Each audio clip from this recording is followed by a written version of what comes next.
So we have our like pre-recorded bookends for Dr. Webb and myself, but Hmm. would you like us to introduce you? Oh, Or do yeah, you yeah, want to let's do introduce that. yourself? Yeah, I'd yeah. love you guys to introduce me because I'm bad at introducing myself. Well, maybe we'll introduce you with a little bit of storytelling, I guess.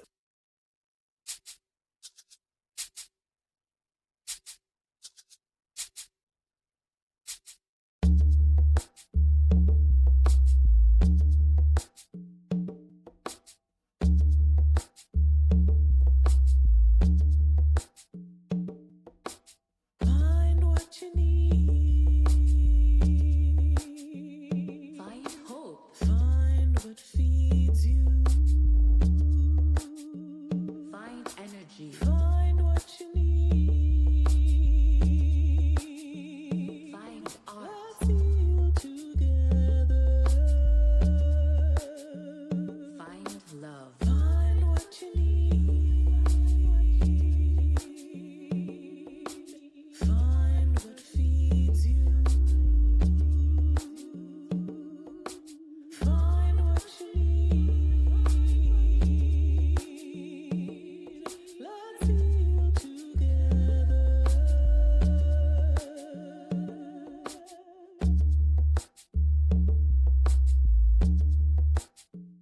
Find hope.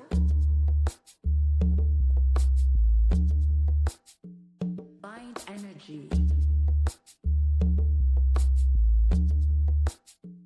Find art.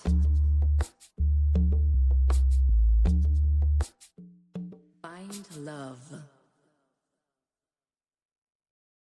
Because back in 2021, or was it 22, was our first work study students, Oh, right? what else? It was Yeah. an idea brought to us by a BCH community member, Hakeem Leonard, who at the time was teaching at Shenandoah and had work study students that needed placements and also happened to be Black. And he thought, I bet BCH could use some help with some of what they're doing, and Hmm. connected us with our very first work study students who were with us. It was three and then it was two for a solid chunk Yeah. of time. We had two with us for over a year, maybe. Yeah. Yeah. Maybe Yeah, 2 years. Yeah. yeah, Callista and Brianna, who built the infrastructure that is the Discord space, and like Hmm. helped us Hmm.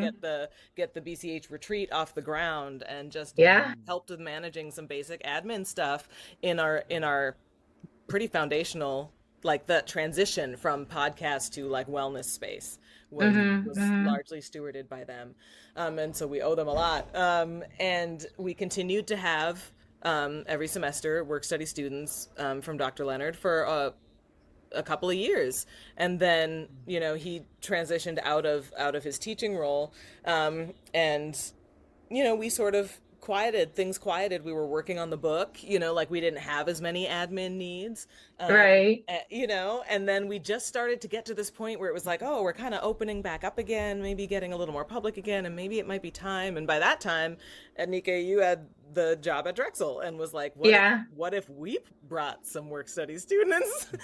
So then we had the one that helped us with edits for the book, who wasn't a Black Hmm. person, who was just a student who wanted to help in a behind the scenes Yeah. kind of way. And that was really dope because honestly, I hate gathering literature. And she Like found when, some very, yeah, very useful, important things because we had like I like like I know, reading. I'm happy to yeah, read because my some of own us, stuff. But to type up citations, I was like, can you just do this? but some of it was like I typed stuff. I'm like, I'm Hmm. sure somebody has written something about it, Yeah, but somewhere. whatever search terms or whatever I have wasn't getting nothing.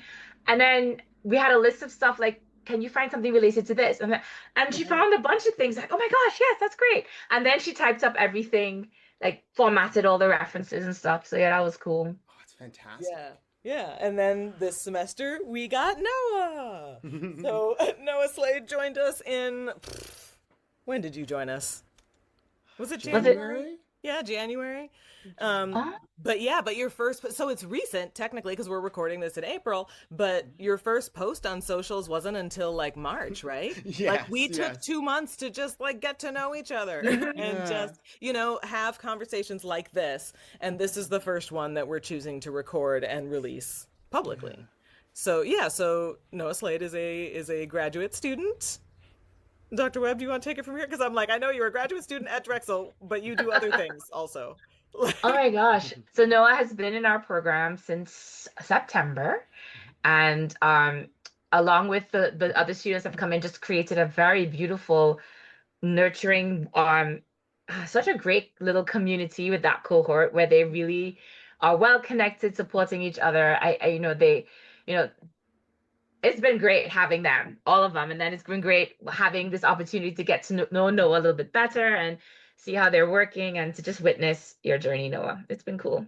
Thank you. It's been so special to be with you guys for real. It's been yeah. amazing. And I'm so honored to be a part of this. Yeah, I'm glad to have you here because, like, what you bring, I think, is like this deep understanding of like what we're trying to do Mm-hmm. and a willingness to just like be part of the experiment with us, you know. And like because I know if I was like a student coming into a space where like one of my former professors is there, somebody who I still have interaction with, you know, in my like academic space, and somebody that I don't necessarily know as a person at all, you know, like there would be, and you've negotiated that with such like, Very well. you know, with such grace. And like I've just appreciated your candor and willingness to be like, just tell Mhm. me if this feels uncomfortable and I'll tell you if this feels uncomfortable. And it's just Yeah. felt really organic and, you know, I'm enjoying it. I'm enjoying the ride.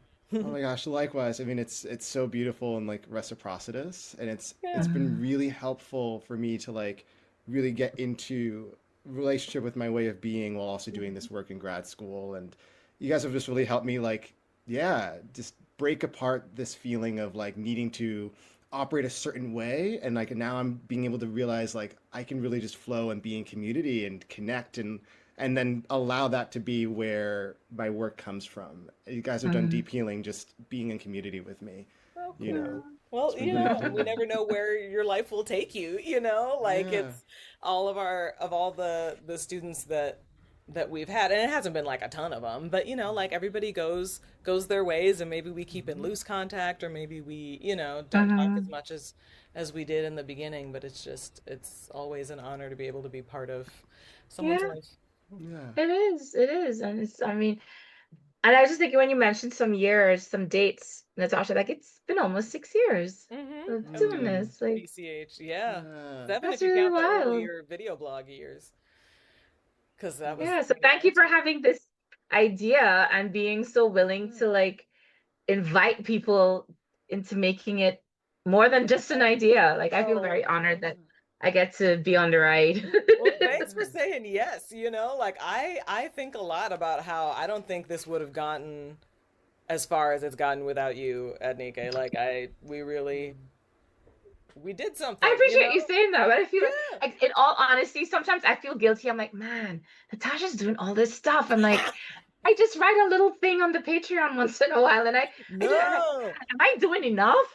No, I really do. Like as I was rereading our book, like getting ready for these like final proofs and stuff like that, I was really that moment, you know, that section that the copy editor was wanting us to like look at our use of the word catalyzing because we used it like 3 sentences in a row. And I was like, I can't think of a better word though, because that's what happened. Our relationship catalyzed other relationships that then catalyzed other like that's just how it works. Yeah.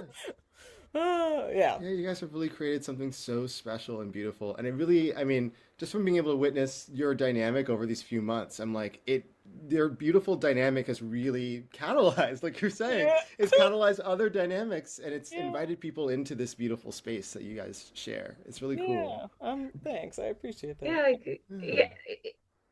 it's a thing that I think more people than we realize need. Like I think it's one of the things where sometimes there's a zeitgeist and people are feeling a thing and they want a thing to happen, but maybe they don't know how to initiate or what or not sure. And then, Natasha had an idea and was like, I'm going to act on it this way. And then let me add this. And then I'm like, yeah, sure, I'll come help act on it. And then, like, I think it just kind of picks up more and more people because, like, yeah, Yeah. yeah, that thing, that's kind of cool. That kind of resonates. And, Mm-hmm. Hmm. so it's like, it all feels very organic. Like, it's totally in response to what was emerging, what was needing to come forth. Mm-hmm. So, Yeah, Yes. absolutely.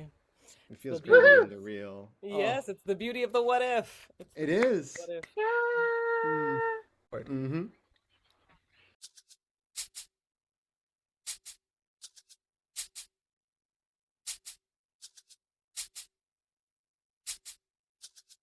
Okay, so this is the thing that happens in Black Creative Healing episodes, Yeah. which is at least the podcast ones. I did less of this when we were recording the video ones, but like we have a whole conversation, but almost always what you hear in the beginning of the podcast probably happened towards the end when we were like, how do we even sum all this up? Yep. Yep.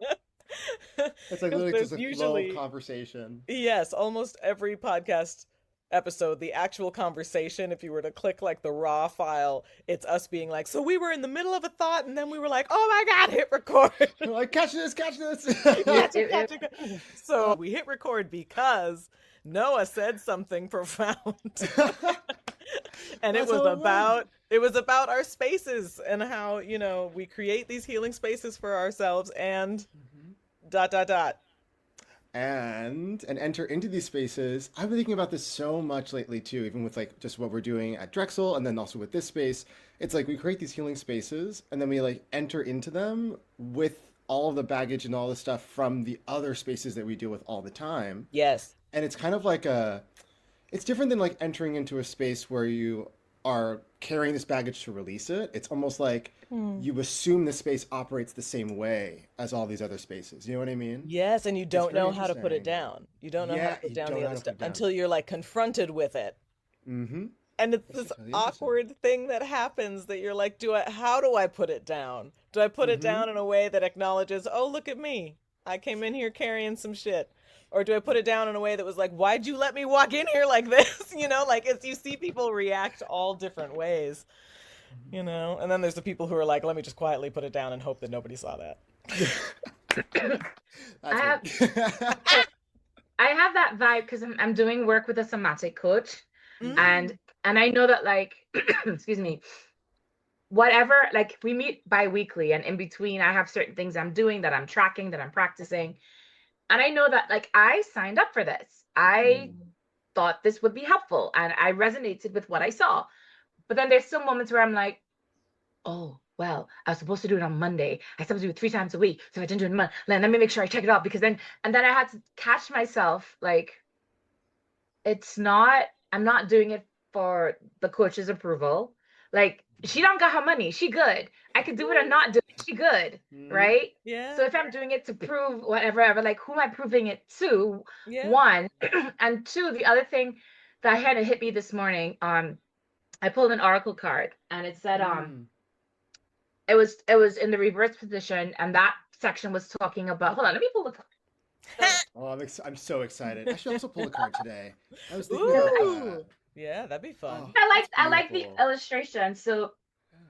it's called Holding Space for Love, and it's from Oh, a it's deck gorgeous. by Colette Baron Reed That's called beautiful. Guides of the Hidden Realm. And these Mm. are paintings that she did herself.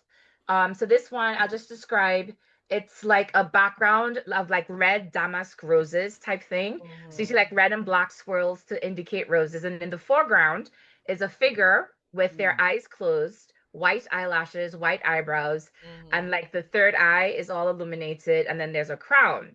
And the name Wow. of the card says Holding Space for Love. And the words that they're highlighting say non judgment, discernment, self acceptance. Mhm. And it Mm. showed up for me in the reverse position, meaning it was upside down. So when Mm. I read the guidebook part about it, it's talking about in general relationships and saying, like, you might have closed your heart off from love, Mhm. because you're afraid of being hurt or disappointed, but now like your spirit is like almost asking you to pry it open, like just be open, take the Mhm. chance. and i Yeah. and i started thinking, like, in my situation, why is this card coming up for me? Because I'm not thinking of any interpersonal situations where I feel like I'm holding back and being guarded. But then I started asking, what if this is for me to be open to this process of working with my body and integrating? Because in the past, I've had, and even yesterday, sorry, even yesterday, I went to Zumba, Mhm. and I'm trying to do exercise and movement that I know I like, that my body feels good with. And I was low energy, but I was still doing my thing and enjoying it. But then there are times when I move, and because I have more weight on me than I'm used to, the movements didn't feel as fluid, and I felt maybe a little embarrassed. I felt awkward, and then I got into this like negative self-talk space. Not very long, but just enough to be like, like this is so yeah, you should be doing better, you should be this, you should be that, and maybe this program you're doing that will fix it, you know. And Mhm. then I was like, well, I'm not in the program for weight loss or management, you know. Maybe things could change that I find myself feeling different, but like that's not what I'm there for. So then Mm-hmm. there's also a piece of me that with that thought was thinking, but you always back out of things, right? Like you start doing personal training, or you start doing some shifts with your nutrition, or you start doing some other self-care program or something, some self-improvement, and then you stop. So why would you expect this to be any different? And so when I Mm. pull that card and it Yeah, was yeah. asking about, you know, what can you take a chance on opening your heart to love, Yeah. and I thought, well, what if it's to me? What if it's like shifting my mindset and being open about like, yes, I have disappointed myself Yeah. before Yeah. Yeah. with stuff, but that doesn't mean I should never try again, you know? Yeah. Yeah. Wow. And then the thing that I sat with was like, I deserve this second chance. I'm Mm-hmm. worthy Mm. of this second chance. So you know, because the whole program, it's very affirming. There's no rights, there's no wrong. She's, you know, Mhm. the coach isn't asking me to do anything Mm. like you have to do it this way. This is a particular model we're following. No, it's all like, you know, it's what's Yeah. for you, what's working for you. So Wow. you're right. You show up into these healing spaces with this sense of like, I'm going to do it with the same kind of perfectionism that I pressured or believe I should do at work, or believe I should do at Yeah. school, or believe I should do and whatever else. And then now I'm sitting with, but it's not about that. It's Huh. about me being open to me Yes. having a different Wow. mindset about me, you know? Yeah. Yes. So This Yeah. is that's yeah.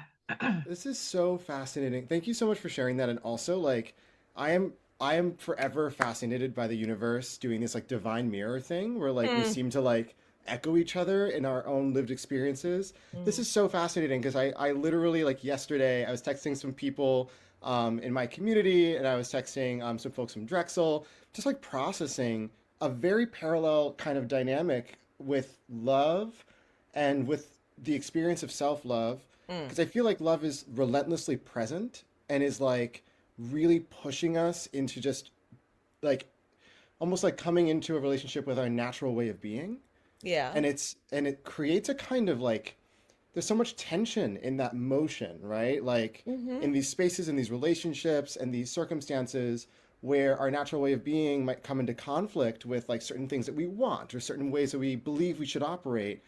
And it's like there's dissonance there, but that's kind of where love wants us to sit, it feels like, and kind of Yes. just like expand into. Yeah. It's so interesting, and it's like it's come up in both like interpersonal dynamics with me. Mm-hmm. It's come up in my work with school and like just my pursuit of this general healing work, particularly when it comes to like neurodivergence for me, and Yeah. like coming into a space of resting in the fact that like my natural way of being is different than what is, I guess, neurotypical. Mm-hmm. And even that construction is kind of, you know, it's specific ontology, it's specific construction from the West and from Empire. It's like I have an ancestral and organic way of being, and that flows a particular way. And there Mm-hmm. are certain things that make it feel like there's certain things that make it feel like it gets in the way or obstructs the kind of direction I want to go in or kind of connections I want to make or something like that. And it feels like what love has to say about it is that there is somewhere that you can rest in all of it. It's so Mm-hmm. interesting. And I just like, I'm Yeah. feeling it as like a parallel to what you're saying, you Yeah. know? I don't know That if that makes sense. It's it just, does. It does. I'm really yeah. resonating with the idea of love being where you can rest, in all of the like complexity of stuff. Because I think, what's Yeah. been going down for me in my like life lately, I've had some, well, I sort of, oh my gosh, I'm tripping over my thoughts. Here they are. So trying to put them in chronological order is a whole thing sometimes, Oh, but same. that's part of the deal, honestly. Hmm. Is that it takes me some time to order my thoughts. But when I left like academia, I didn't go right back into clinical work, right? There's this sort of like year that I haven't really talked about publicly, about my like nonprofit adjacent kind of work and some of the really like difficult work that was happening in that time. But oh my goodness, my kid just came home from a walk and he does not sound happy. Oh, my youngest child hates being indoors. Real, Like he's just real. outdoor child, but it's like you gotta go inside just sometimes. just wants to be in the Um, sun. right? You gotta come inside sometimes. But that I really feel like some of that nonprofit adjacent work that I was doing was a lot about me just like learning how to be a person Mm, outside of Yeah. academia, Yep. because I didn't realize even in that time, like I'm really noticing it now as I'm re-entering clinical work, like how, and that's not to say this happens for everyone, but it happened for me, how distanced I began to feel from just like everyday life, Hmm. mm, Yeah. Yeah, just like the most basic of like day-to-day interactions with people, Mm. that I feel like I didn't really have when I was in my little like tower where you didn't really see anybody other than your students if the only place you're walking is between your office and the classroom, Yeah. and then Right. you go back to your office and then you go home. Yeah. Right? mm, Like you're not mm, having like maybe you have the occasional water cooler moment, but like I didn't live that kind of life. So it's been meaningful, but it's also been challenging. And luckily, at least after my year of like nonprofit adjacent work, I knew that that would happen again going into clinical work. And so I was able to sort of prepare for a little bit of like awkwardness and occasional discomfort. But like in the academic world, you don't talk about any of that. You leave it to fester, Yep. like mm, a good little pawn until it Yeah. blows up at a faculty meeting or something. Yeah. But Yeah. now I'm finding myself having moments where I will have to pause, experience in my body that I don't like something, and then tell somebody in real time I'm not enjoying myself. And that's awkward as hell. Yeah. mm, Yeah. Because I have not been conditioned how to do that. And so just having those like little moments again of Mm. mm. recognizing discomfort and then naming it in real time has actually been a very steep learning curve for me, which feels Yes. ridiculous to say at 40. But it's not. It's so It's real. so real for so It's many so people. real. You know, Yeah. I've been thinking about how like how with that like that's such an interesting parallel too with like the healing space and also like being your own healing space too. Yeah. Like being this healer, being a healer. And it Yeah. feels like that's something that we do when we tap into love and we tap into presence is Yeah. like creating space for that discomfort when our natural way of being wants to advocate for itself and wants to Yeah. make space. Right. Because it's like, that's what we're doing when we create healing spaces, right? And that's an interesting contrast when we come in with that baggage. It's like Yeah. we're almost enacting and embodying for ourselves Yeah. the same thing that we are trying to cultivate for others. It's another kind of Mm. mirror thing.